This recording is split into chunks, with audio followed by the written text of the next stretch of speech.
Wait a minute. So I just pushed that button. All right. Thank you. Thank you so much for being here this morning. As Ben said, y'all know who I am, Ramona Lindsey. And everyone has said all this morning, I am so excited. I am so excited to hear you. And I said, why? But I'm excited to be here myself. And listening to Ben, what you just said, spoke to my heart. So I thank you for being transparent. And you also reaffirmed to me that I'm supposed to be here today, because we have not talked at all about what I was going to say. He just said, we're talking about fantasy. And I was like, fantasy? How am I going to talk about fantasy? That's kind of, I didn't know where I was going to go with that. And you told me about Amber and her meditative state and all of that. And I believe that there's a greater power that speaks to us and rules, especially in my life. And so when you said that, and I started thinking about fantasy, and I said yes before I could think about what I was saying. When I went to sleep that night after I said yes, I couldn't sleep. The whole night, things just kept coming to my mind about what I was going to say. How does fantasy fit into us as creatives? And so I went off script from what I'm saying, what I'm supposed to be talking about right now, but that's okay, because you need to know where this is coming from. It's coming from a place that's outside of me. And so I don't know if I'm going to take you where you are expecting to go today, but I'm going to take you someplace. And so I hope that you leave here with a different perception, with a greater call to purpose.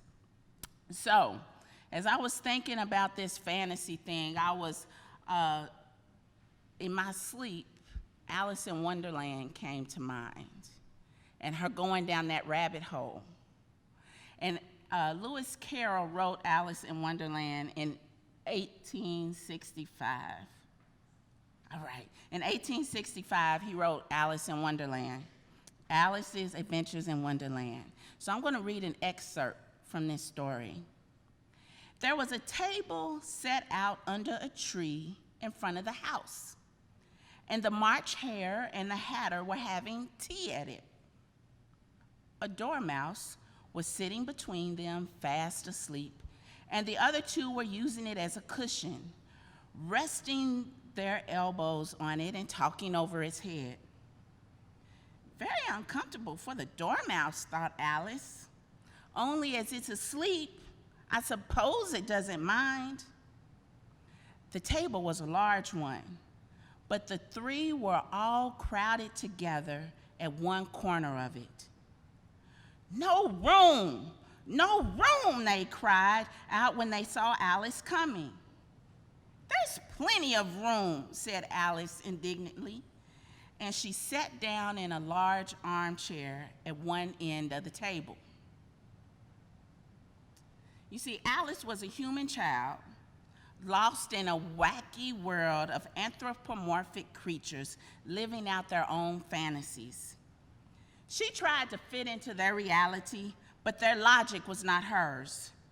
Alice sat at the table because she could see with her own eyes there was plenty of room for her.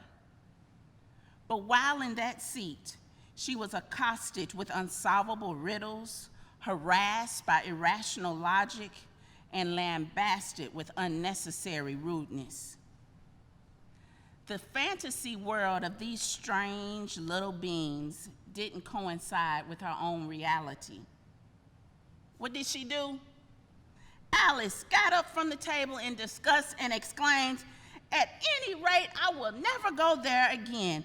This is the stupidest tea party I ever was at in all my life." For many, it's a lifelong quest to have a seat at the table. Like Alice, we see an elegant table dressed in the finest linens. Even though others are already at the table, we can see plenty of open seats. Instead of us receiving an invitation to join the feast, we hear a determined voice telling us there is no room. We can respond like Alice and indignantly take a seat anyway. We can insert our unwelcome opinions into the conversations. Instead of sharing ideas, we initiate a robust quarrel with other table guests. Exasperated, we storm away from the table unsatisfied and unfulfilled without a morsel of the feast in our possession.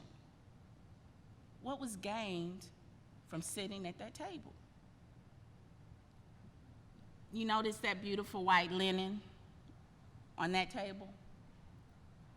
So many perceive that large white space as the perfect foundation for a creative meal. When I was a kid at Thanksgiving dinner, my mother dressed our dinner table with a beautiful white tablecloth. But the kids never ate at that table. We sat at the table with the plastic table covering. Y'all been there, right? According to my mother, we were too messy to sit at the big table. Our rudimentary skills with a knife and fork might tarnish that big white space. And my mother didn't want to work too hard to restore her beautiful white foundation.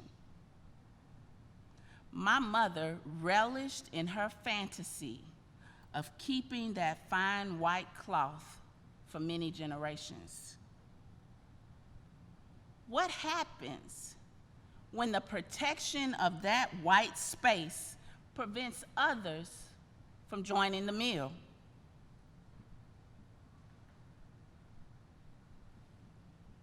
You might be asking me, what does all of this talk about tables, feasts, and white spaces have to do with this month's fantasy theme?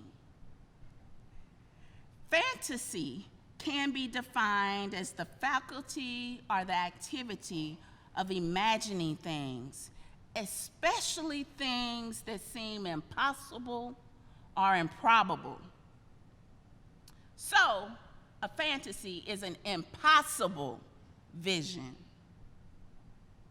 But with the help of Louisville's favorite son, Muhammad Ali, I'm going to alter that definition. Ali says, impossible is just a big word thrown around by small men who find it easier to live in a world they've been given than to explore the power they have to change it.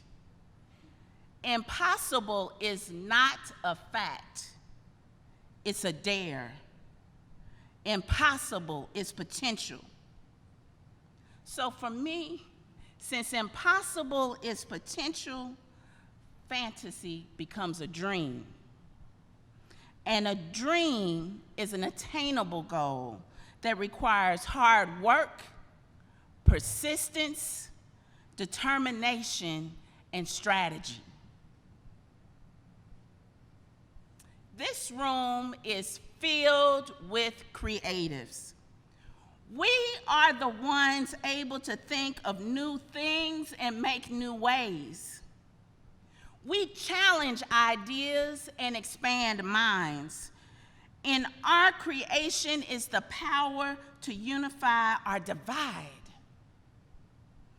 But even with all this power, creatives are still struggling to find our seat at the table.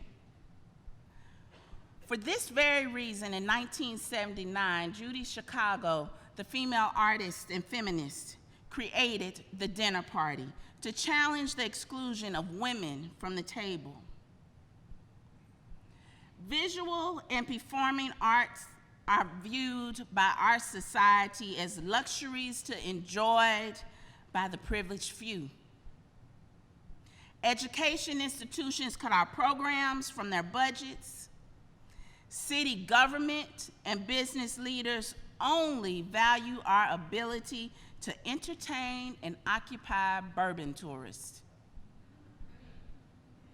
When in fact, our art is essential to life as food, shelter, and clothing.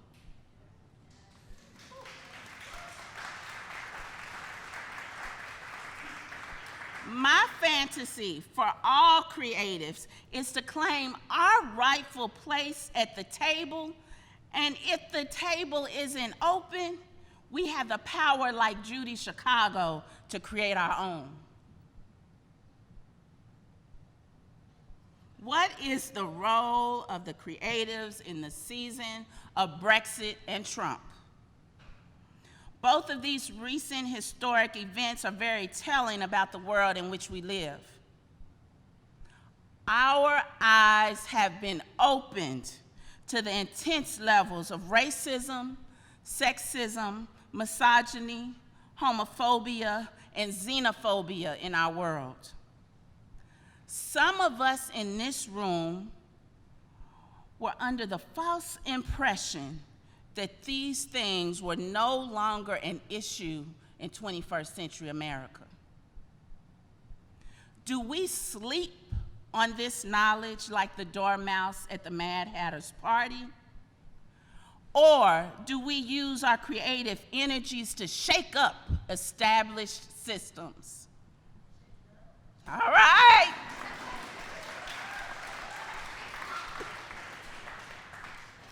People are afraid of what will happen to the arts in this new world order. Not me. I know that there is a power greater than all the world's leaders combined that is still in charge of this universe. Earlier today, you all made spirit feathers. I'm wearing mine. In many cultures, it's believed that the feather connects us to the spirit world. Even though I'm wearing this feather, I don't need it to finish that spiritual connection and to make that connection. All I need to do is sit still and be quiet long enough to listen to the spirit that resides in me. It tells me when to disrupt, what to speak, and how to create. Spirit-guided art touches lives unexpectedly. You may ask, how do I know? In 2013, I created a community public art installation in Louisville's Parkland neighborhood titled Parkland Rising as an artist with the Center for Neighborhoods Paint Project. My original RFP was not that project. It wasn't. I was granted a seat at the table with another idea, but I didn't understand the rules of engagement for that table, and my idea was disqualified. My only way to stay at that table was to come up with a brand new proposal in less than 2 weeks. I didn't know how I was going to do it. I didn't know what I was going to do. But in a dream, my spirit gave me that vision. This was the first public art installation that I completed in Louisville, Kentucky. It was the launching pad for my artistic career in Louisville. A teacher whose class I worked with on the installation recommended me for a museum educator position at KMAC Museum. After 1 year, I was promoted to KMAC's Director of Education, all because I listened to my spirit. What other voices are we ready to listen to? At times, we must step outside our comfort zone and expand our circle of influence. Nearly every success I've achieved has been a result of listening to someone willing to share their experience. Are we willing to listen to the voices of fellow creatives who dare to dream? Not long ago, I was ready to give up on creating community art as a vehicle for healing, hope, and empowerment. I felt my work had no impact. It took someone outside my circle to shine a light on my importance as an artist. This stranger and I didn't start out sitting at the same table, but through art, we are now friends. Are we willing to share our platforms to give other creatives a stronger voice? I'm reminded of Simone Lee, an African-American female artist. This summer, she was awarded a solo exhibit titled The Waiting Room at the highly respected New Museum in New York City. In support of the Black Lives Matter movement, she requested permission from the new curators to share her platform to convene Black women artists for Black Lives Matter. These artists combined unique talents to create a safe space within museum walls where the community could begin to release and heal. News curators were willing to step beyond the historic perception of fine art and embrace the art of movement, herbalism, activism, and self-healing within the walls of their museum. Are we, as creatives, bringing new ideas to the table and partnering with institutions to establish new constructs?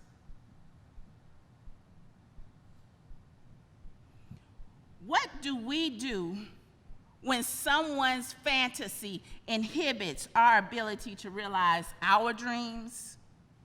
This past August, I drove cross country for the first time with my family. I was in awe of the creative force who was able to effortlessly transition the landscape from emerald-covered mountains to vast grasslands to rose-colored towers and white beaches kissing blue waters. A homogeneous world is a fantasy. Nature is diversity. Creatives are the purveyors of culture. Our dream is to create cultural institutions that are as diverse inside as the world outside. When leaders of established cultural institutions fail to adjust their systems to provide access to everyone, it is our responsibility to disrupt the system. When their fantasy challenges our reality, we must not storm away from the table like Alice. We must understand their system enough that we use it to alter the table. Every nonprofit cultural institution is influenced by its donors and members.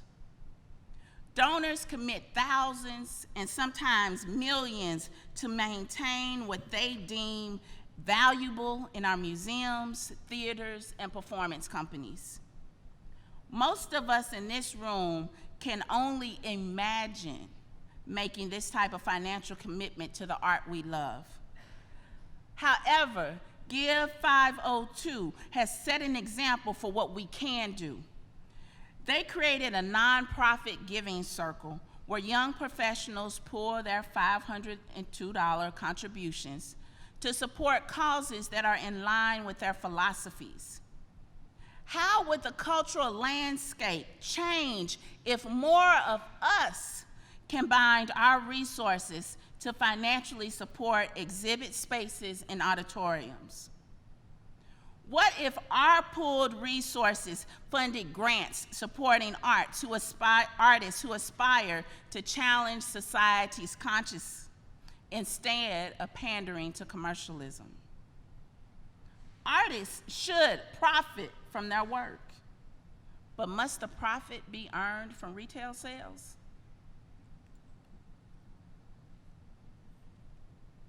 How many of us are members of our cultural institutions? How many of us invest at least $30 a year to influence the mission, programming, and work of our local museums, radio stations, theaters, and orchestras?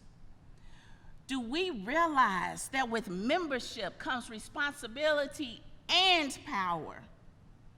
As members, our voices become an integral part of what the institution becomes for our community. Institutions like the Carnegie Center for Art and History and KMAC Museum lack the bureaucracy of larger museums. They are nimble enough to respond to its members' needs.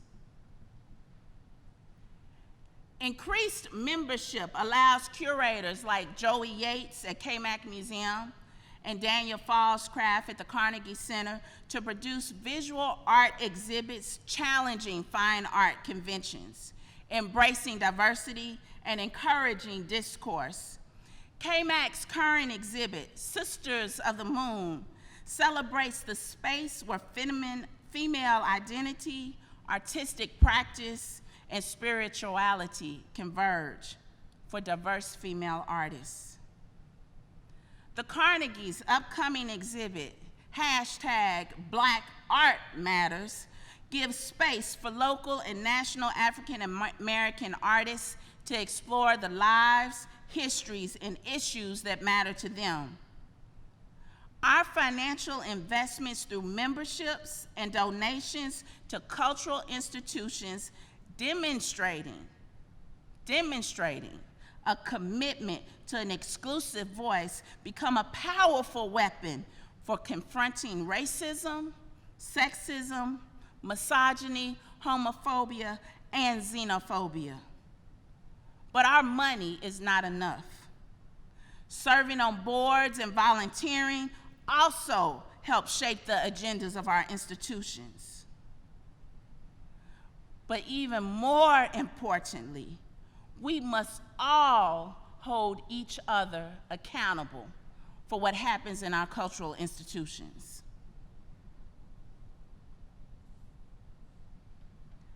Our stories cannot be limited to the space in our museums.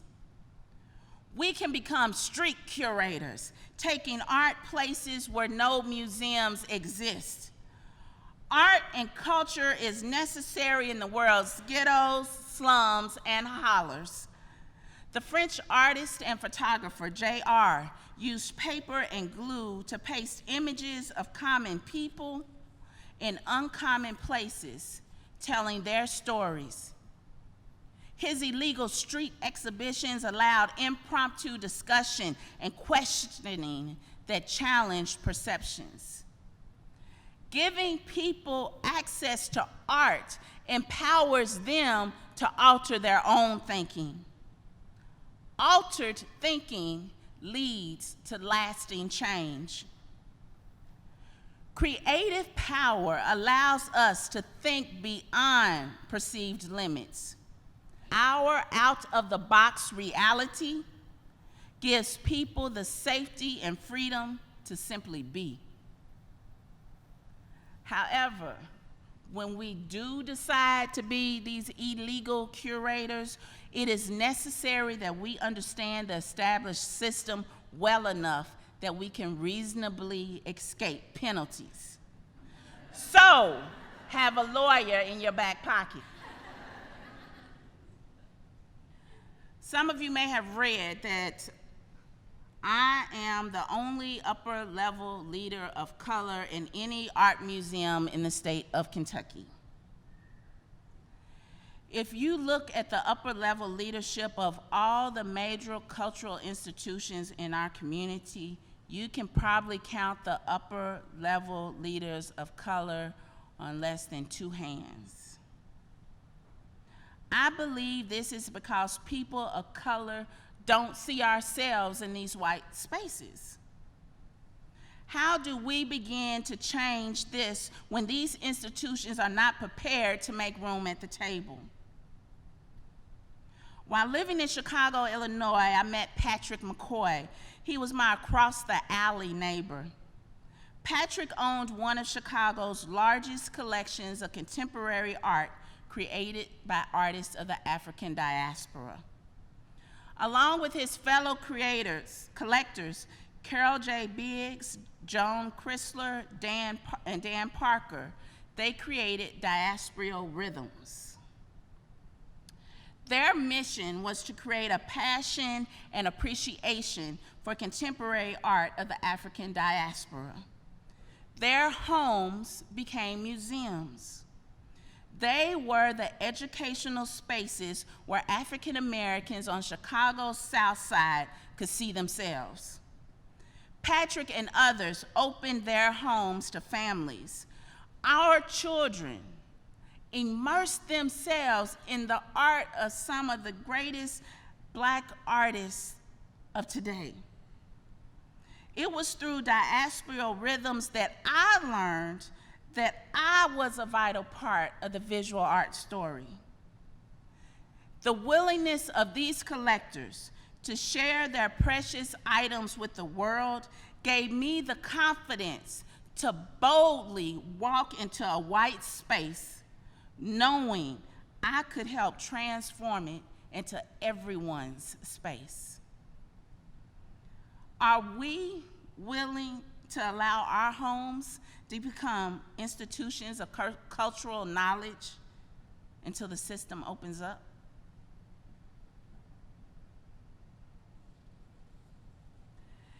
Fantasy is our ability to imagine what seems impossible. However, fantasy can help us understand what seems incomprehensible. I believe the Mad Hatter's Tea Party was Lewis Carroll's way of challenging the status quo. The Mad Hatter and the March Hare symbolized the pompous, arrogant leaders of Carroll's day. These two illogical, nonsensical characters were trapped in time, just as many are trapped in over-exaggerated memories of greatness. They thought it was wise to repeat the same old routine.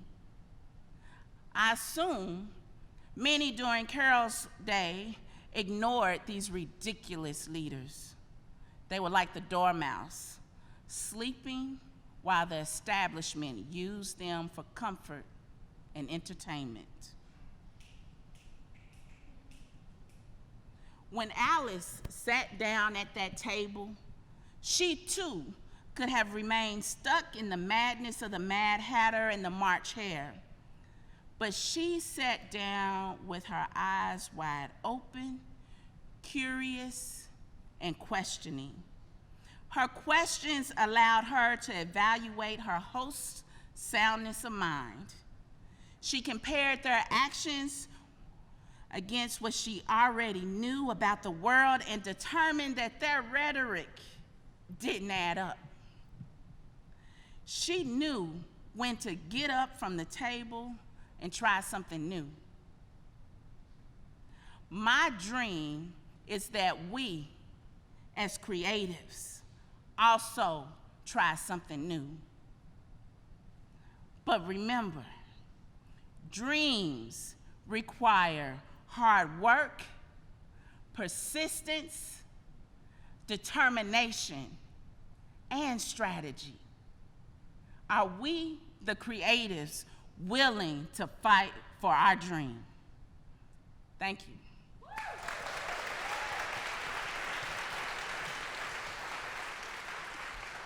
All right, so we're gonna do, sorry, I just hit puberty. You can't time those things. So we're gonna do a little Q&A. You know, that was fire. That was, if I just had like to show an emoji, it would just be the fire emoji right now. That was really great. So we're gonna do a short Q&A, and I want to kick it off just asking, you know, being in the creative arts, doing design, just anything in the creative industry, you're creating something out of nothing most of the times. And usually that out of nothing is coming from a really deep place within inside of you. And it's really, can be very scary. You can feel very insecure to like bring that out into the world.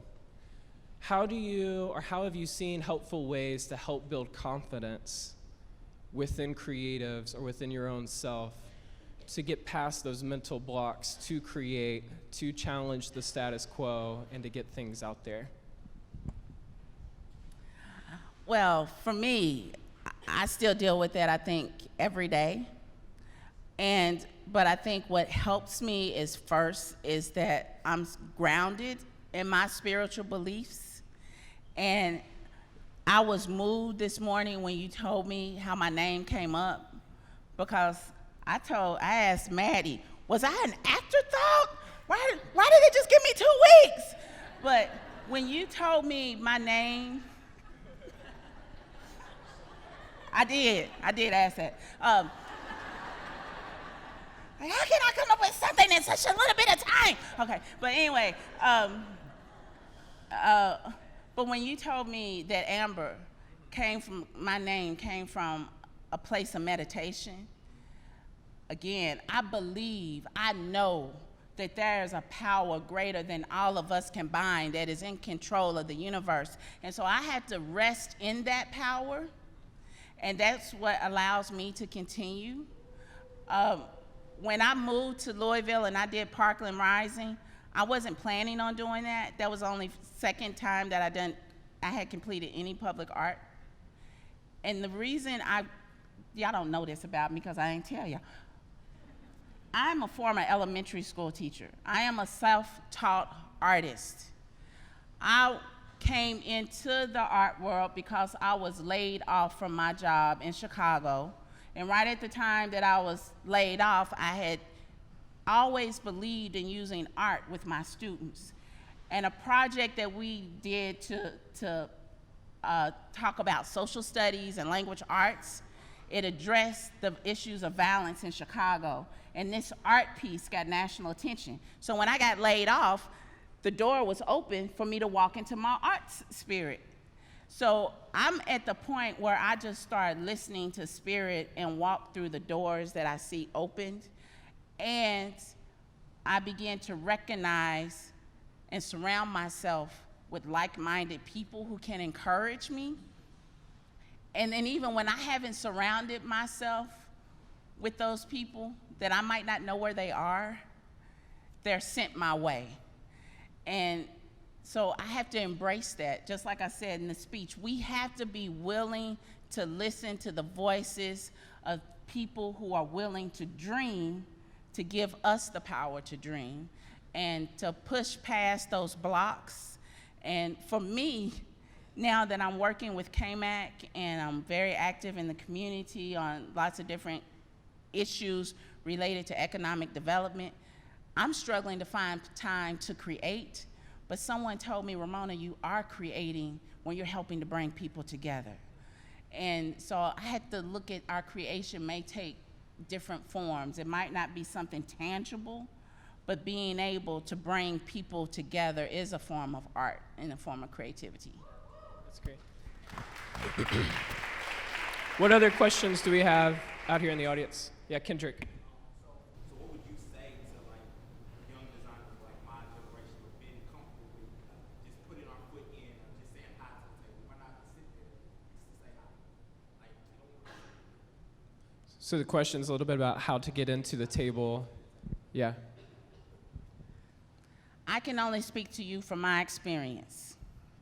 And for me, it's been willing to take risks where I put myself in a position where I can interact with people who are from the table, who sit at the table where I want to go eventually. And even being in that space, they begin to see the strengths and values that you bring to the table. And then you begin to create collaborations and networks. I have learned in the work that I'm doing is that I can't do it by myself. I can't do it with one perspective. And when I'm thinking about the work that we're trying to complete in West Louisville. I'm a member of the West Louisville Women's Collaborative, which is a group of women from all over the city who are using art for healing and change in West Louisville. That group is made up of blacks and whites, poor and wealthy. But we are all sitting at that table together, dialoguing. And my friends who don't live in the community where I'm from are the ones who challenge me to see even more in myself in that community. So I think we just have to be willing to put ourselves in those situations where we can interact and do it not expecting something to happen, but do it waiting to see what could happen. I think that's a great question in and of themselves as we reflect on the talk today of like, what table are we individually sitting at, and what opportunities and ways that we can connect or voice out that we have openings for people to come in from different perspectives and backgrounds. So I think it's a great call and a reminder that if you have an opportunity or if you have a platform that you can leverage and that you want to diversify, you know, there's people in this room that are hungry, that have great ideas, and it's these connections and this collaboration in this space that will allow this discussion and artwork and different things like that to happen. So if you have that platform, find these people who are voicing these questions and thoughts and have a discussion and just listen. You may not have the answer, but just listening and understanding what's going on is a great start. What other oh yeah. And there are cultural institutions who are willing to support those discussions. Is he still over there, Audie? Is he still back? Okay. Audie Milliken is the director of KMAC Museum, my boss. So I'm putting this out there, and it's gonna be all right. We welcome and want to be a safe space for people to come and have those discussions. Our first floor is a community space. It is a space where you can come and gather and talk. We have a poetry slam there once a month where people are sharing those ideas, where they're able to express. Because we are small and nimble, we can open our doors like that. So we are a place where you can come if you're trying to connect but don't know where do I start, who do I connect with, where can we meet? We all want to get together, but I don't want to go sit in a coffee shop because I don't have $5 for a cup of coffee today. So, you know, you have some choices. Other questions that people might have? Back there in the back, Sarah?